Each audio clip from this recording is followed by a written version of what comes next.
seguir, sim, eu irei e saberei como chegar ao fim. De onde eu vim, pra onde vou, por onde mais irei também.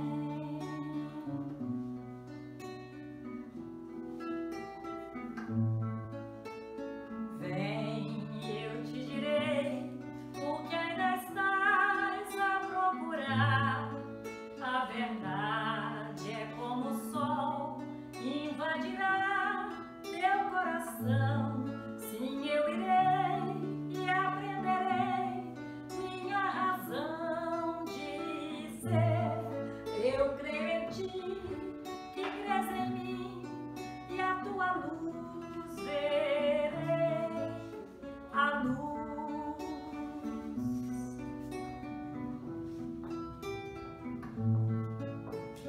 Vem, eu te farei da minha vida participar. Viverás em mim aqui, viver em mim é o bem maior. Sim, eu irei e viverei a vida inteira. Sim, eternidade é na verdade o amor vivendo sempre em nós.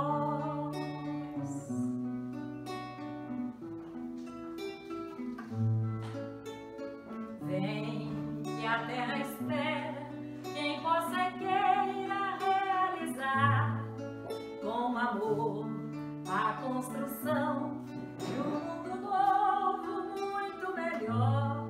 Sim, eu irei e levarei teu nome aos meus irmãos. Iremos nós e o teu amor vai construir enfim a paz.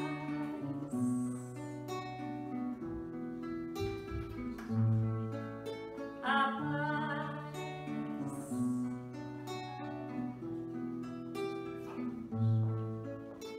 A paz. E esta música é muito linda porque ela nos lembra, né, o convite de Jesus, quando ele diz: vinde a mim todos vós que estáis aflitos e sobrecarregados, que eu vos aliviarei. Então essa música é exatamente o chamado de Jesus. Que nós possamos nesta noite receber mais uma gota de incentivo, de estímulo, de perseverança, de vontade, para que nós consigamos seguir os passos do nosso Mestre. Ou pelo menos nos esforçarmos para permanecermos no caminho reto. Sabemos que não é tão fácil seguir Jesus, não é? Mas não é impossível, porque se fosse impossível, Ele não nos teria convidado. Então assim nós vamos nesta noite buscar receber as bênçãos dos céus, mas sabendo que depende de nós, porque é necessário que a espiritualidade amiga encontre em nosso coração as disposições necessárias.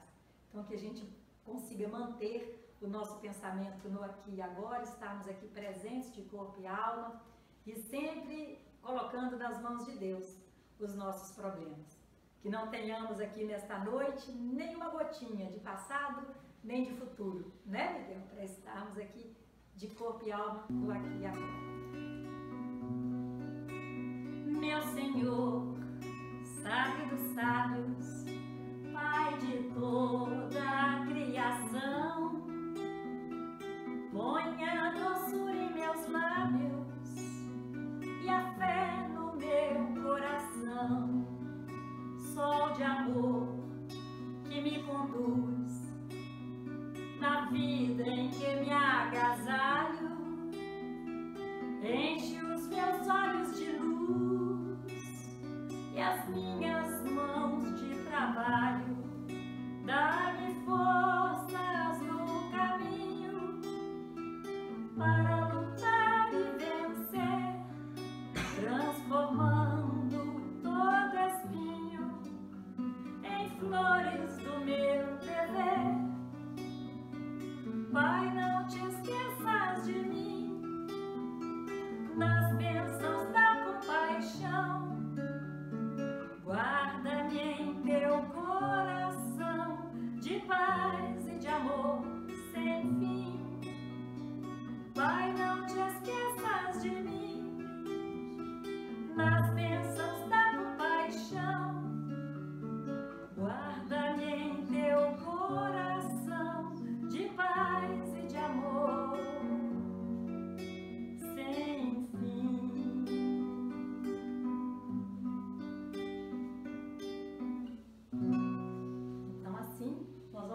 pedindo ao Pai que não se esqueça de nenhum de nós nas bênçãos da compaixão. Que ele faz essa canônica, por favor. Querido Mestre Jesus, Pai de infinita bondade, findamos mais uma vez o nosso dia e agradecemos essa oportunidade de estarmos aqui nessa casa de oração em Teu nome e que tenhamos a condição, Mestre Jesus, de ser envolvido por toda a informação que os nossos queridos irmãos têm sempre trazido através das leituras, através dos livros, e que possamos sempre colocar em prática como fazer. Por isso, Pai de infinita bondade, mantenha em nós a coragem, a determinação, a vontade, a confiança de seguirmos nessa estrada e em Tua direção. Abençoe os trabalhadores dessa casa. Que nessa noite venha em forma de canção em todos os instantes. Nos abençoe. Abençoe os nossos queridos irmãos que com a Tua permissão e desencarnados aqui se fazem presentes. Obrigado, Mestre Jesus, pelo Teu carinho e o Teu amor. E nós queremos tanto dizer que estamos sempre com muita saudade de Ti. Nos abençoe, hoje e sempre. Que assim seja. Boa noite, meus queridos irmãos. Que a paz do nosso Mestre Jesus nos envolva e que tenhamos a condição de uma forma simples, didática, objetiva, pois os temas ou o título nos propõe um assunto para uma eternidade. Mas nós iremos atender um pouco a curiosidade nossa do dia a dia como cristãos, como espíritas. Esse livro anunciando o Evangelho de José Márcio de Almeida, ele tem um tópico chamado Os Sermões de Jesus. E é uma boa curiosidade, porque nós perguntamos assim: quais ou quantos são os sermões? Alguém arrisca dizer? Muito bem. 4 são eles. E que se desdobra muito.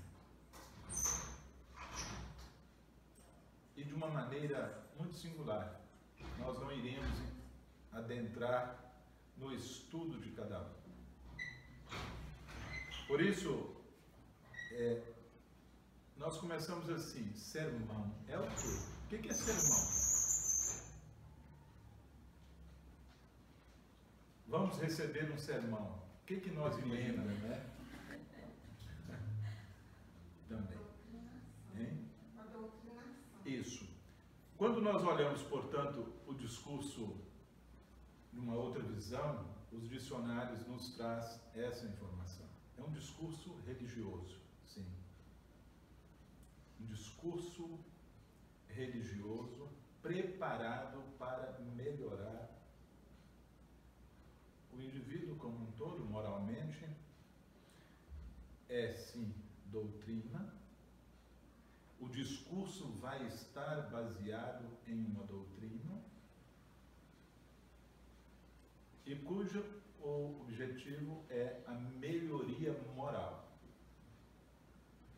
Então esse é o grande objetivo que o dicionário nos trazem, nos direcionando para a visão religiosa. Mas também é isso aí. É uma reprimenda no intuito de moralizar. Pode ser sempre essa chamada de atenção, uma chamada firme que às vezes nós precisamos receber. Zé Márcio chama isso de admoestação. É aquela puxada de orelha mesmo. Isso está aí. Um discurso também, no nosso dia a dia, ele pode vir em forma de crítica, né? Às vezes, recebemos aquele discurso e que às vezes não nos ajuda em muita coisa.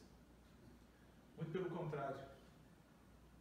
Enquanto o discurso religioso, ele consegue, de uma maneira metafórica, ligar o objetivo ao subjetivo, o racional ao irracional, porque o discurso religioso metafórico, ele preenche esse vazio, porque muitas das vezes nós não conseguimos entender e teremos assim a dificuldade de compreender o que está ali.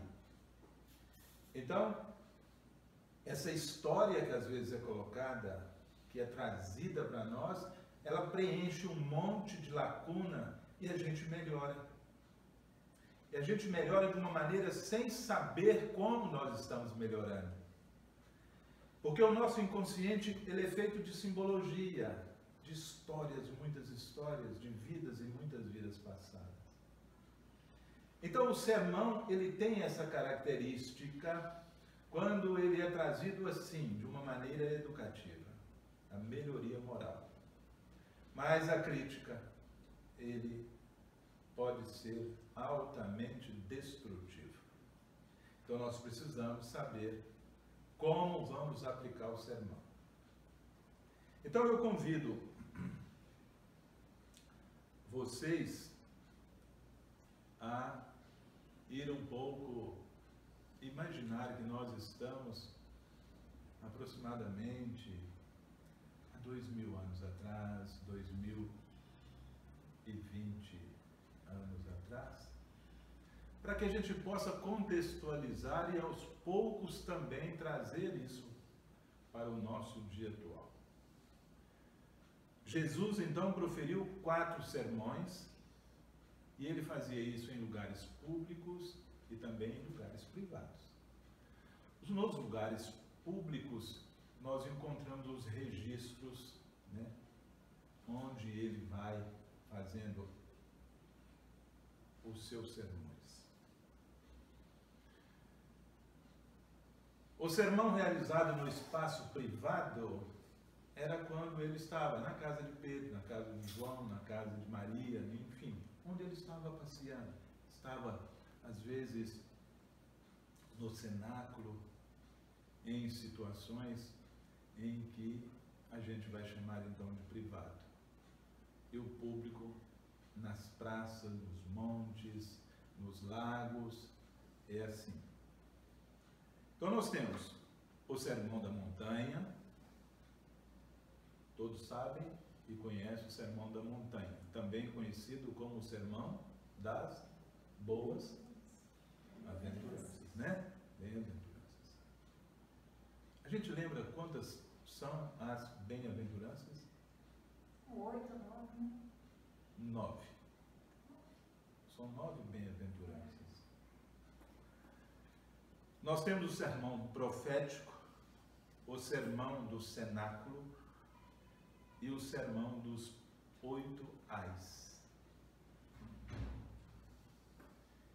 Dentro dessa cronologia que vai acontecendo, e cada um dos seus apóstolos gravando isso de uma maneira muito especial, de acordo com as características da sua personalidade, mas sem, em hipótese alguma, fugir à essência. Imaginamos que, como eram espíritos focados no Mestre Jesus. O quanto, quando você sai de Mateus para João, para Tiago, o que você para Pedro, para João, você vai percebendo pequenas nuances, mas o ponto central nunca sai. O ponto central, a elevação moral, o objetivo, não se perde. E eu sempre digo isso da importância de nós também, cristãos, espíritas, também não perdermos. É extremamente importante nós não querermos inventar alguma coisa nova se eu ainda não conseguir nem seguir aquilo que está escrito. Então nós precisamos ter muito cuidado. Nós temos esses 4 sermões, né? E nós iremos pincelar algumas coisas para a gente lembrar, porque eu vou recomendar que leiamos os sermões. O que é o sermão profético? É lindo.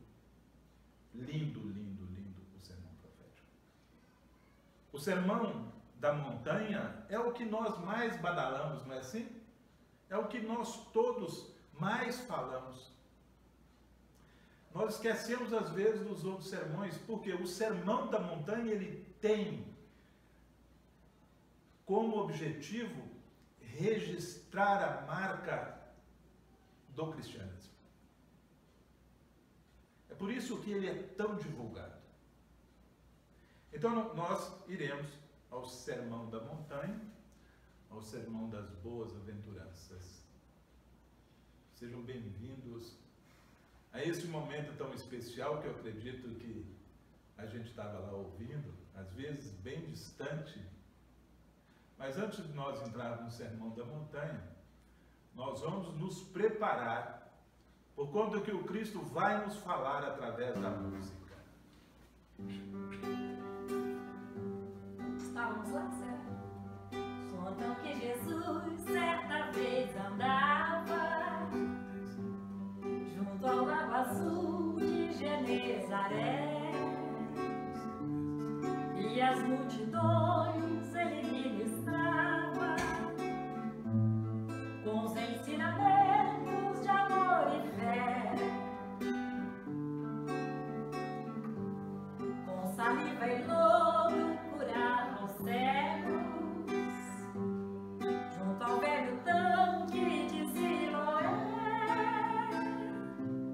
Numa tarde linda de primavera, outros mais prodígios ele fizera na cidade santa de Nazaré. Foi meu bom Jesus que nos ensinou junto ao lago azul de Genezaré, caridade, luz, bondade, amor, verdade e fé. Tanto no Tabor, em Jerusalém, quanto na Betânia, em Genezaré, ele foi caminho, verdade e vida, como ainda é. Em sua caminhada pela Judéia, 1000 sinais e curas realizou, indo a caminho da Galileia, homens e crianças ele abençoou. O mestre passando por Samaria, parou junto à fonte para descansar. Jesus pediu água samaritana, antes de beber se fez conhecer. Sou a água viva que faz renascer. Comigo. Foi meu bom Jesus que nos ensinou junto ao lago azul de Genezaré, caridade, luz, bondade, amor, verdade e fé. Tanto no Tabor, em Jerusalém, quanto na Betânia, em Genezaré, ele foi caminho, verdade e vida. Como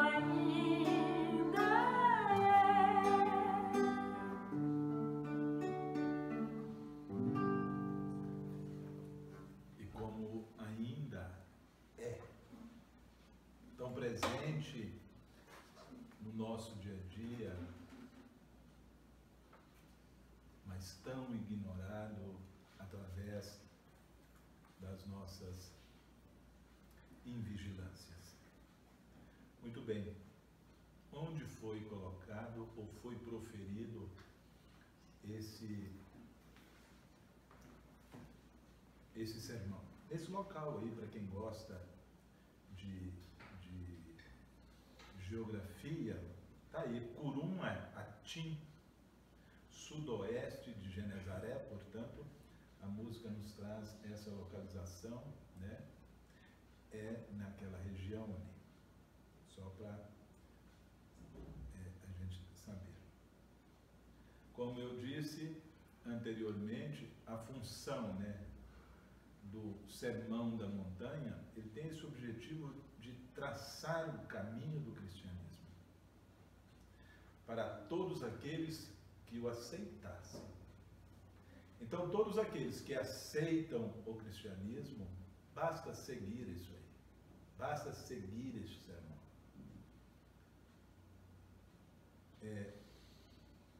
Ele é tão forte e ele é tão modificador na nossa vida.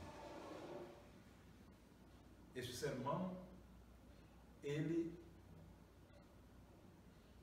nos leva à presença do Mestre Jesus.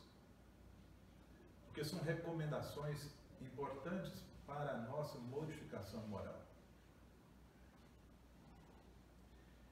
Este sermão, ele informa que o reino de Deus não é deste mundo. É além. É além das questões materiais. Nós somos muito mais do que isso. Nós somos muito mais do que os nossos bens, nós sabemos disso. Nós somos muito mais potencializadamente em direção ao Pai. O sermão, ele proclama felizes. Aqui tem alguns pontos. Felizes os pobres, felizes os puros, os mansos, os pacificadores, os perseguidos, e vai ainda mais alguns. Mas imaginemos que a gente consiga essa 5 escadas aqui. O quanto que nós vamos conseguir chegar no último momento em que ele diz assim para nós, né? Bem-aventurados os perseguidos por causa da justiça, porque deles é o reino dos céus. Bem-aventurados, então, sois vós, contra vós por causa de mim.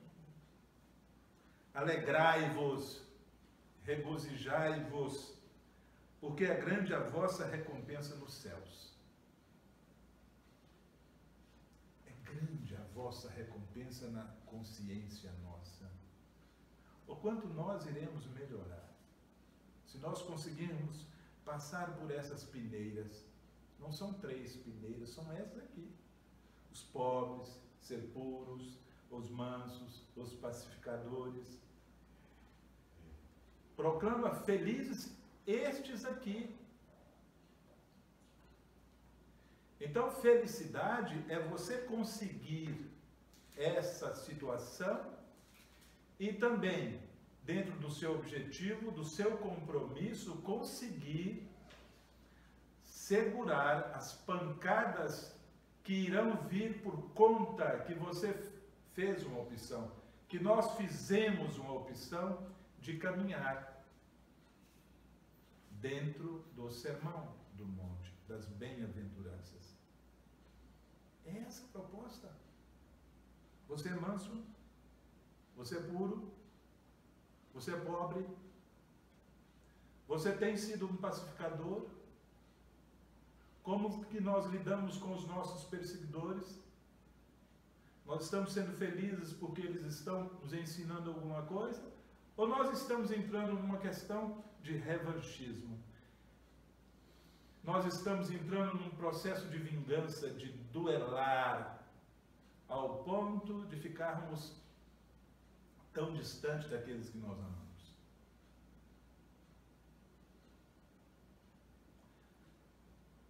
O Evangelho sempre nos propôs o crescimento das ideias. O Evangelho do Monte, ele nos proporciona a gente tirar um pouco as nossas couraças, que tanto nos protegem, para que a gente adentre a proposta do cristianismo. Como é que nós estamos lidando com essas propostas de peneira? Eu sei que eu estou muito distante disso, muito distante. Mas a gente não pode perder, exercitar essas condições, e essas condições não são oferecidas a todo momento, sobretudo nas casas espíritas. Nas casas espíritas que estão pela cidade, que estão andando, que estão dirigindo, que estão adoentadas, que são dependentes, às vezes, da envergadura da nossa coluna vertebral orgulhosa e irmos até aquele que está necessitado. Onde a riqueza do conhecimento perde para a fortaleza e a força da humildade.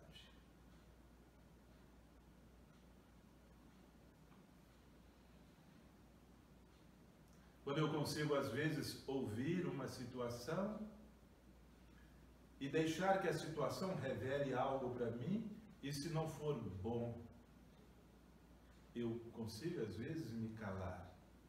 E eu seja puro o suficiente para ser esse vaso para receber essa informação, por conta que, às vezes, está chegando com muita dor, com muito sofrimento. Ou como sou manso para ter a tranquilidade de ouvir. Como sou manso.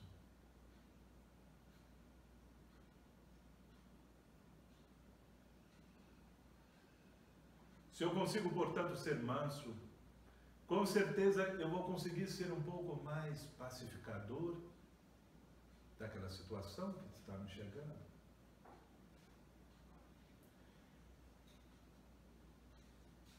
E se eu consigo fazer essa passada, com certeza, às vezes, eu serei perseguido. Porque estou ficando ao lado daquele que é fraco. E juntos poderemos ser fortes. Não abandono. Nós não abandonamos ninguém. O cristão não abandona ninguém. O cristão não pode pensar que a dor não é dele. Somos todos amor.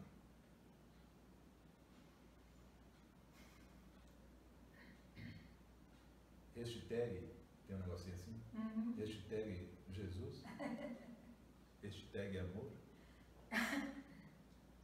Hashtag o meu semelhante. É isso que nós precisamos exercitar. Vamos ainda ver isso aqui. Dentro dessa proposta, ele nos convida a sermos perfeitos como o Pai Celestial. E muitas das vezes, nós conseguimos complicar essa história.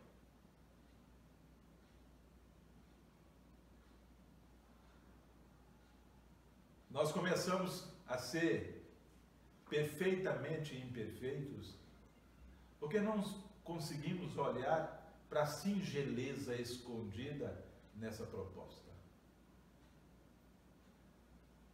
Se nós imaginarmos um pouco como Deus foi criando, não fez nada assodado, foi fazendo aos poucos. Vide as nossas vidas, como nós somos projetados, como nós somos programados a chegar nesse paraíso, de uma maneira tão magnífica, tão cheia de amor. Talvez vocês estejam pensando assim, mas algumas situações, Miguel, não são cheias de amor. Para quem?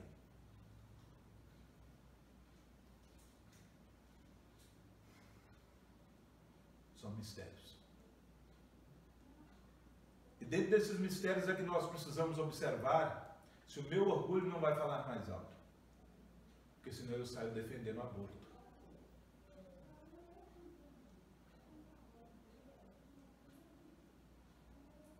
Então nós precisamos ter muito cuidado com a sutileza dos discursos que às vezes vão aparecendo na sociedade. A sociedade vai sempre criar alguma lei, alguma regra para facilitar a vida daqueles que estão aqui, não estruturada e não embasada no princípio da lei natural, o valor à vida. Então Deus faz as coisas de uma maneira muito simples e não simplória. Simplória, às vezes, é o nosso entendimento, mas Ele faz as coisas com tanta delicadeza, que é essa a proposta: seres perfeito, é num abraço, é num bom dia, é no varrer uma casa, é no cuidar, ser cuidador. Toda dor merece ser cuidada, toda dor merece ser velada. E velada, ela vem de vela, ela vem do velador, ela vem daquele que clareia. A proposta, portanto, é que eu retire a candeia que fica escondida dentro de mim e possa iluminar. Não estou iluminando aquele que chega até mim, estou iluminando a mim mesmo. Eu estou sendo perfeito. Fica aí essa reflexão. Buscar na nossa consciência o que temos de melhor, esquecendo a nossa materialidade. Às vezes a proposta no dia a dia tem sido custosa.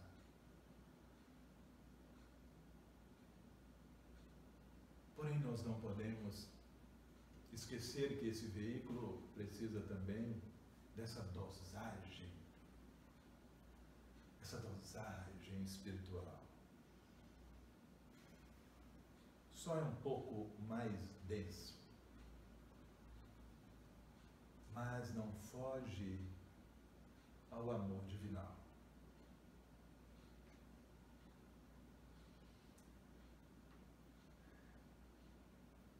Então eu posso temperar, e aí eu pratico temperança, porque o Cristo nos propõe isso: sois o sal. Nós não podemos ser insonso, nós não podemos ser mornos, não podemos ser passivos. Mas eu gostaria de esclarecer muitas das vezes que essa palavra passividade não deve carregar a condição de não fazer nada. Ser passivo, mas no intuito de caminhar um pouco mais. Receba. Eu preciso ser passivo quando eu estou diante de uma situação, mas eu sei o meu potencial. E aí, eu não necessito reagir. Eu posso simplesmente agir. Mas se eu não sou passivo, ou se eu deixo a minha visão, o meu entendimento, não tenho nada com isso, eu serei morno e não temperarei o que é preciso. Temperança, portanto, vem daí. Vamos temperar a nossa terra. E aquilo que é bom para você, espalhe. Fale do seu amor. Fale do seu sentimento. Não esconda. Sentimento é bom. Para que eu vou esconder na escuridão? Eu estou precisando de luz.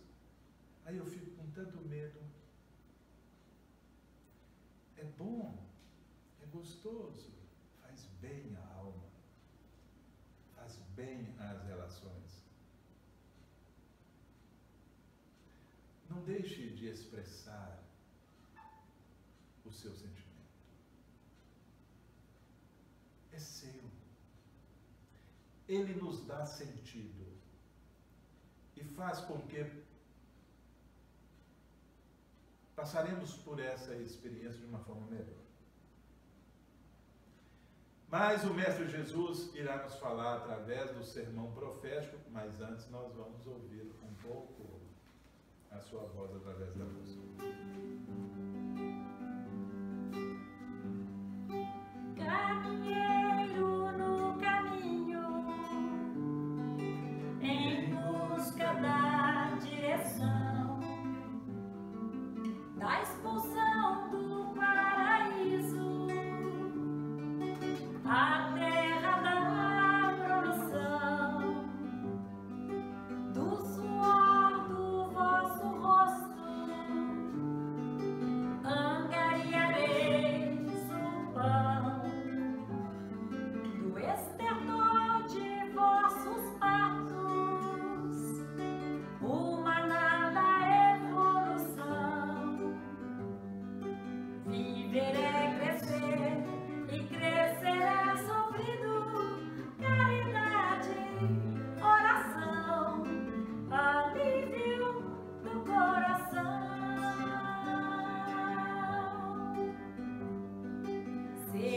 Semeador, em meio à dor, vinde a mim, se estáis cansados, meu peso é leve, jugo suave, já não é sentido a dor, bendito Consolador. Semeador, em meio à dor, vinde a mim, se estáis cansados, meu peso é leve, jugo suave, já não é sentido a dor, bendito Consolador.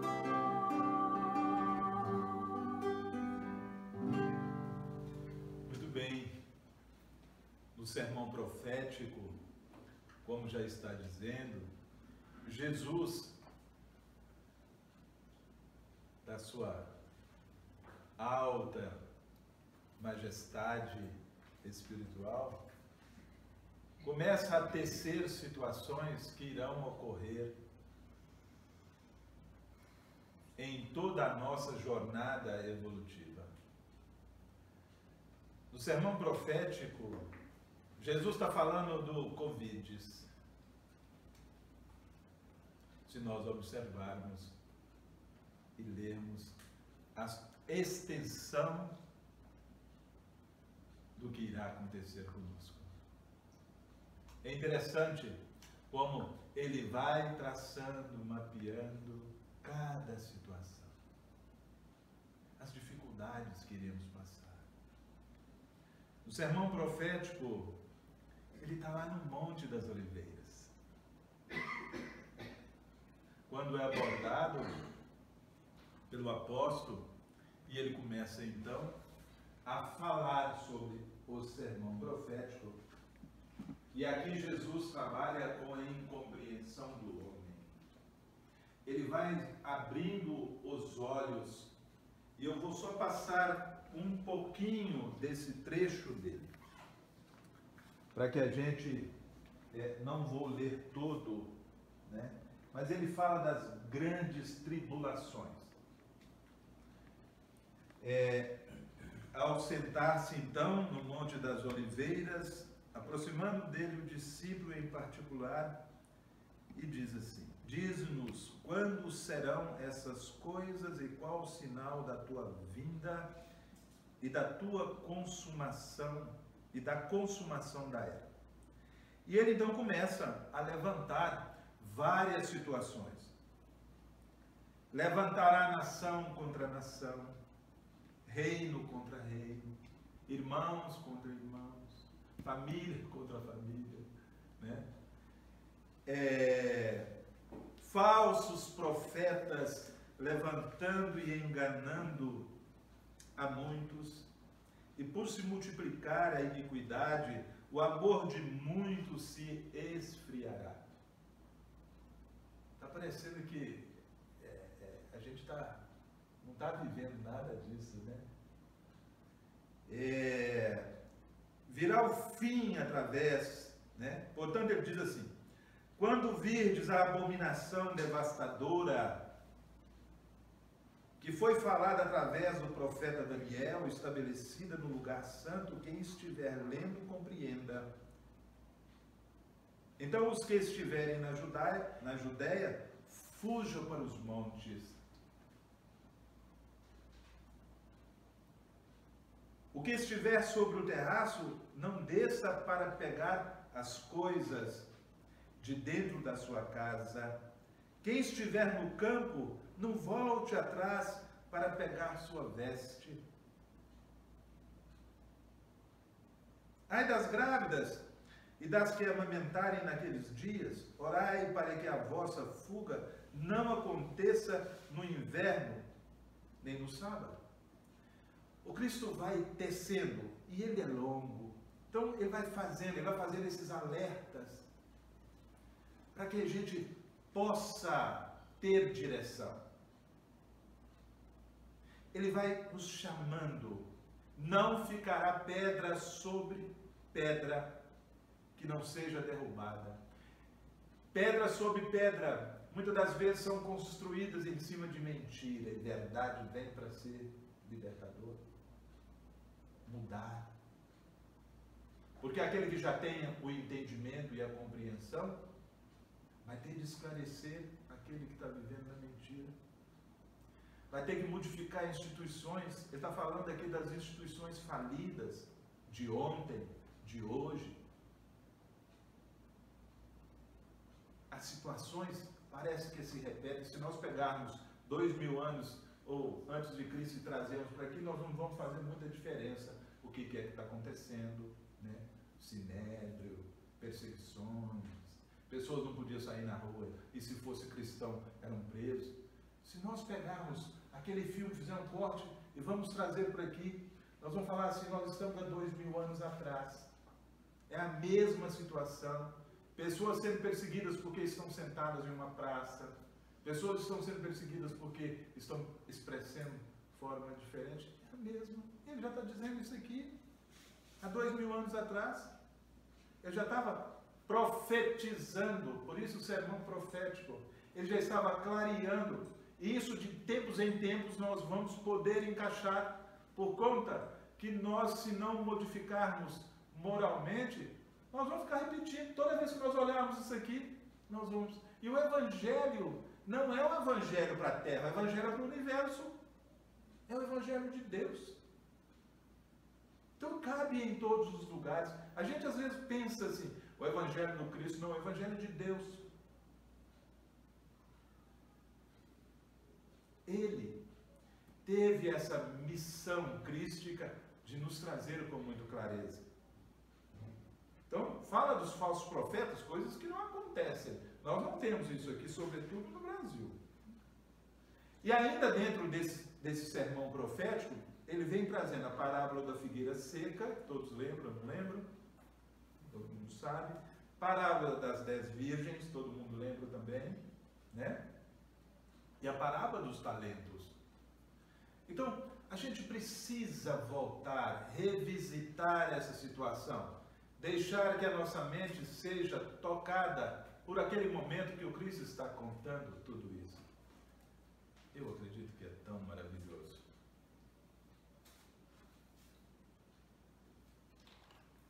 Ele chama o tempo inteiro para que nós estejamos atentos a tudo aquilo que está nos rodeando. A proposta do Cristo, ela é tão interessante que não é para você ficar nem no passado e nem no futuro que você não sabe o que vai acontecer, mas ele chama atento. Onde eu tenho de ficar atento? Eu vou ficar olhando para trás? Eu vou ficar olhando para frente? Eu estarei tirando o meu foco no meu dia, as coisas ao que está a nos rodear. Olha, se eu ficar olhando para a história que já passou, não está me rodeando. Para frente, também não. Então, o que está aqui no meu dia a dia, para que eu possa ser perfeito, para que eu possa fazer o meu melhor, para que eu tenha condição de praticar a ser justo, que eu possa fazer esse treino da escuta. Por isso é importante a gente revisitar sempre essas situações. Das pessoas que são pessoas preparadas para uma dificuldade e pessoas que não são preparadas para a dificuldade. Ficam contando como acaso. É a parábola das 10 virgens, que 5 preparam e 5 não preparam. Parábola da figueira seca, né? A função, nós temos de obedecer essa função. Nós precisamos encarar a função, o compromisso que nós assumimos quando nós abraçamos a doutrina espírita, quando nós abraçamos o cristianismo, quando nós vamos lá nas obras de Kardec, nas obras básicas, que não tinham anteriormente, agora nós temos essa maravilha, através do apóstolo Chico Xavier, que deixou uma obra que nós não vamos conseguir ler toda nessa encarnação. Parábolas dos talentos, onde ele chama a atenção para nós não fazermos comparação com aquele que produz 100, com aquele que produz 60, com aquele que produz 30. Ele diz assim, um produziu 100, um grão produziu 100, o outro grão produziu 60, e o outro grão produziu 30. Não é para o de 30 achar que ele tinha produzido 60, não, ele produziu 100% daquilo que ele podia fazer. Essa é a proposta. Cada um entrega aquilo que está preparado para entregar. Mas nós vamos caminhar um pouco mais para irmos para o nosso cenáculo, mas antes de nós chegarmos ao cenáculo, nós iremos ouvir uma música. Vem, Jesus, divino amigo, vem trazer a tua paz. Só tu és o nosso abrigo, que venturas mil nos traz.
fazer feliz o mundo.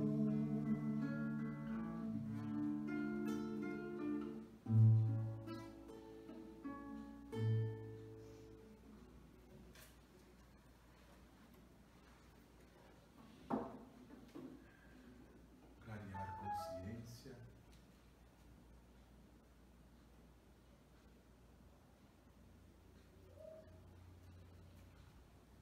O sermão do cenáculo. Este é um momento muito especial. Jesus já sabia tudo o que estava para acontecer com ele.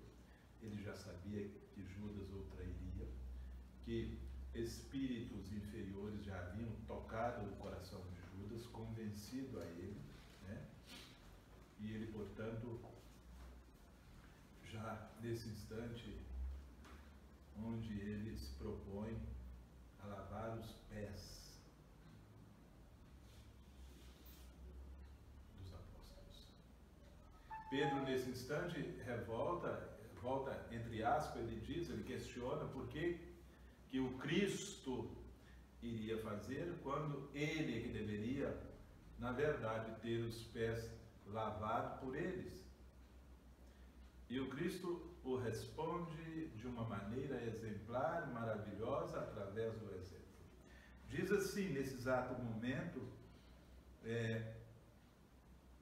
lavei os vossos pés, também vós deveis lavar os pés uns dos outros.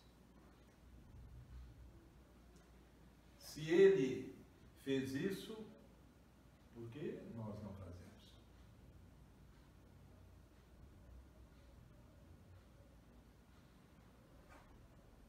Quem recebe aquele que enviei, recebe a mim. E quem recebe a mim, recebe aquele que me enviou.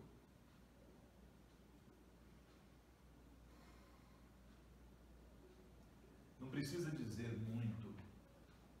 A gente observa para a atitude.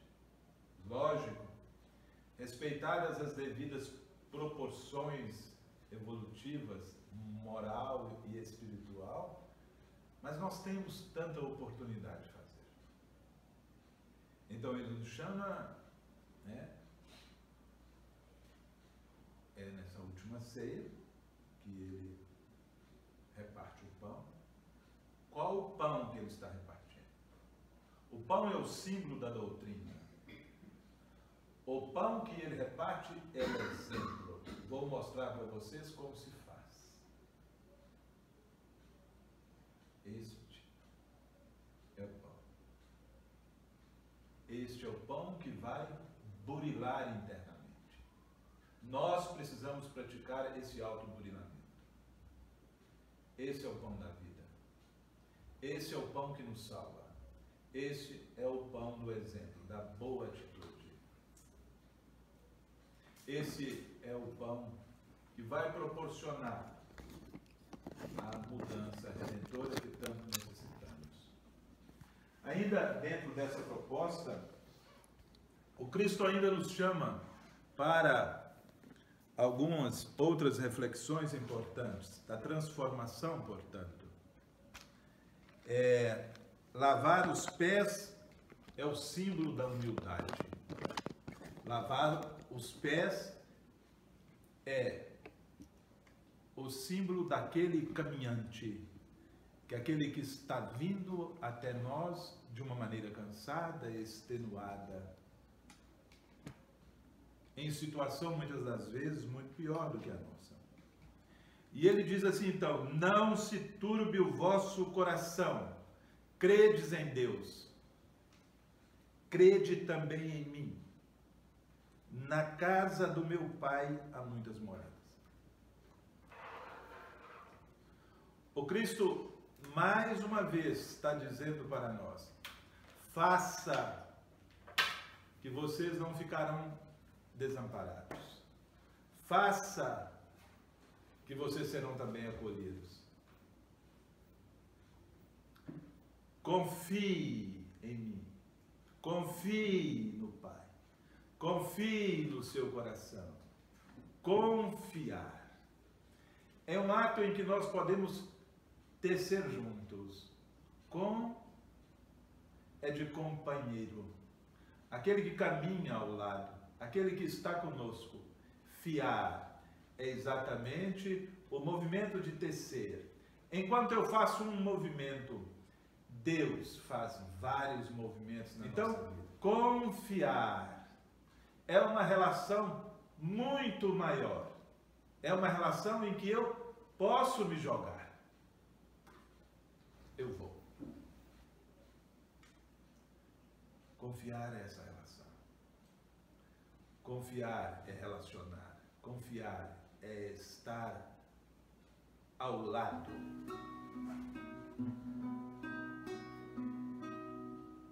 Oh, Rabi da Galileia, na mansidão do seu olhar, eu canto, eu amo, me acalmo, eu vivo. Oh, Rabi, celeste amigo, nas margens do Tiberíades, falastes de amor. Eu canto, eu amo, me acalmo, eu vivo. Brilha no céu como estrela, luz para todo caminho.